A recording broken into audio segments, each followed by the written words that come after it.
ao Dopas uma questão meio que direta. Dopas é um empreendedor, ok? Vive da música e tudo mais. Eu acredito que, de certa forma, o Dopas já tenha se frustrado em algum momento da vida. Sim, afirmativo. Chegou a se refugiar em algum tipo de droga. Sabemos que o Dopas assume que é consumidor de álcool e tudo mais, que é uma droga. Mas chegou a se refugiar a uma droga pesada? Sim, a droga pesada que eu já fiz foi cocaína. Exato.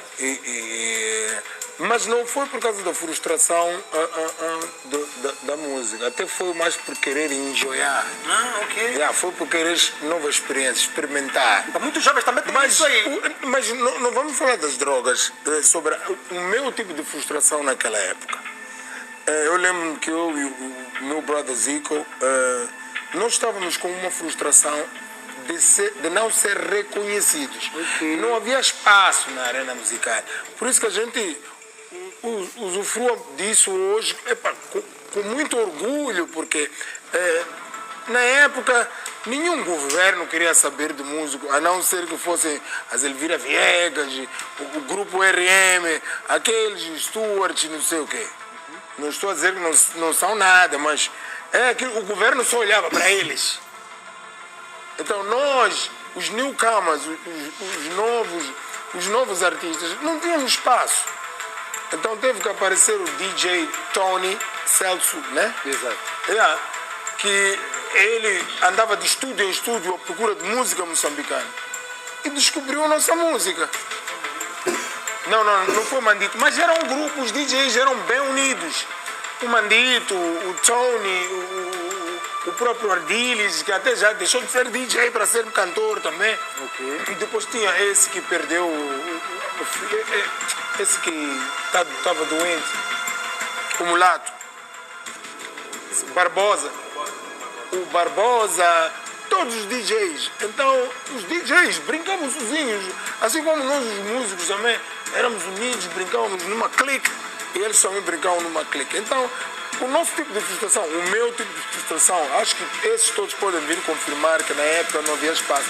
Nós tivemos que criar nosso espaço. Era esse tipo de frustração. Exato. Mas agora, os dos jovens de hoje é muito mais pesado. Porque você encontra um jovem, como estava a dizer aqui o Narciso, super inteligente. Ainda falou de espoioio aqui.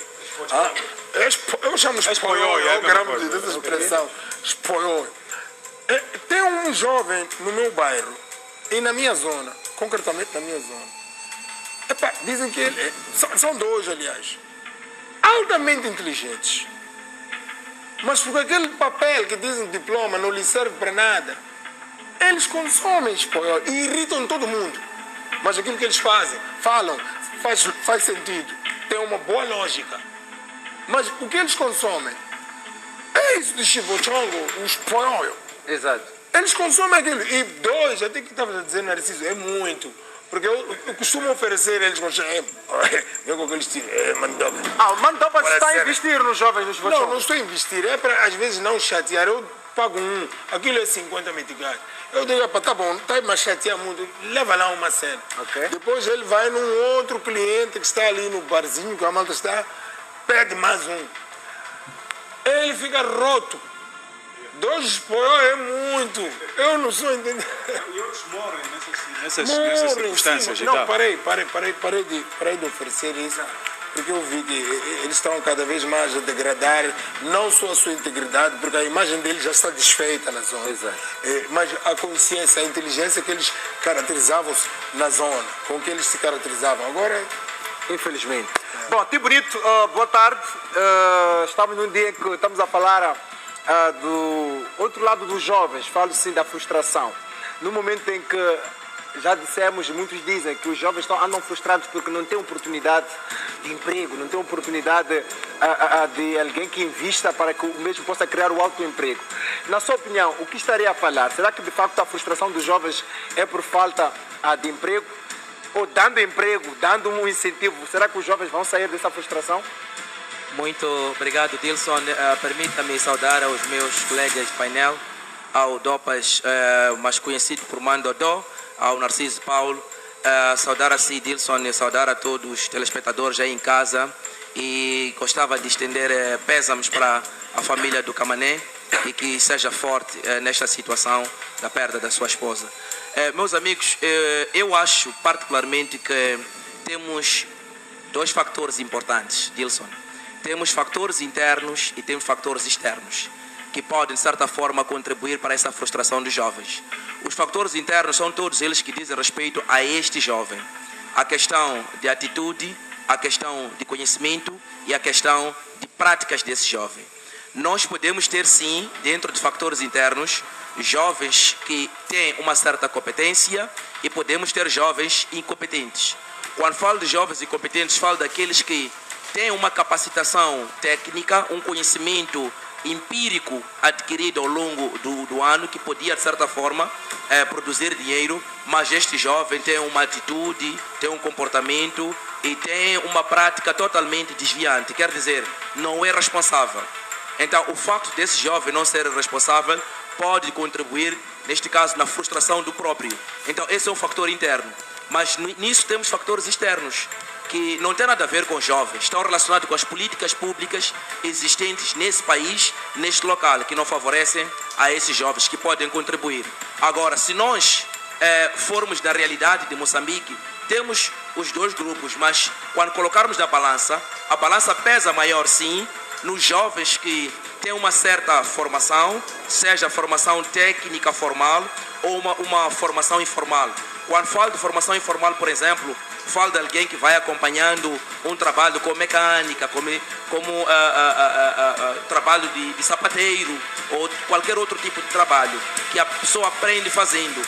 Então, depois disso, a pessoa não consegue ter, neste caso, oportunidade de fazer dinheiro. Lembrando da definição que nós demos na última semana sobre a frustração, que é um estado em que o indivíduo não consegue alcançar, neste caso, as suas expectativas. Quer dizer, esse indivíduo, quando ele vai a uma formação informal e tem lá a sua capacidade, cria a sua oportunidade de negócio e não consegue clientes por falta de dinheiro, que esse dinheiro falta por outras coisas que nós vamos falar mais adiante, esse indivíduo pode ser frustrado. Exato. Mas temos que assumir, de certa forma, que existem jovens que dentro da família, nascem famílias ricas, vamos lá dizer, que têm oportunidades de formar esses mesmos jovens, não vão acatar a questão da educação dos seus pais. O que acontece? No final do dia, este jovem, quando abre os olhos, já amanheceu, os outros colegas dele, que são filhos de indivíduos pobres ou pessoas de nível médio, conseguiram, por exemplo, estudar ou conseguiram seguir alguma certa formação, claramente que esse jovem vai ficar frustrado.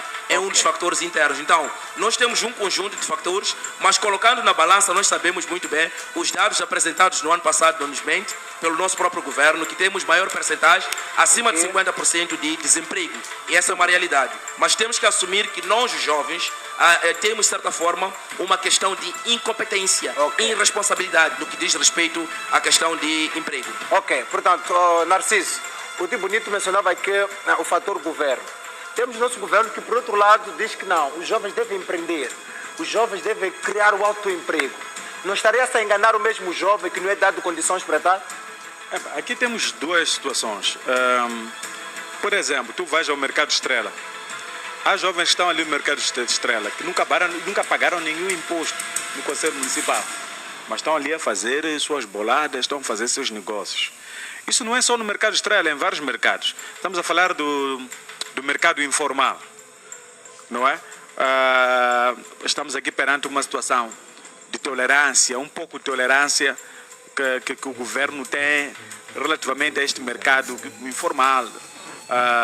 Portanto, há vários jovens neste país que, com a visão, o empenho e o sacrifício que fazem, conseguem buscar o pão para a sua casa. E nem pagam impostos, a maior parte desses jovens. Temos também uma situação onde há muitos jovens com boas ideias, mas não conseguem sair daquele nível por causa da falta de um bom ambiente, facilidade para aceder, por exemplo, a uma licença, não é? Exato. Isto para o nível de atividade que ele deseja desempenhar. Então, muitos acabam desempenhando ou exercendo algumas atividades comerciais como informais. Exato. Mas que legalizando aquelas atividades, isso pode gerar mais emprego.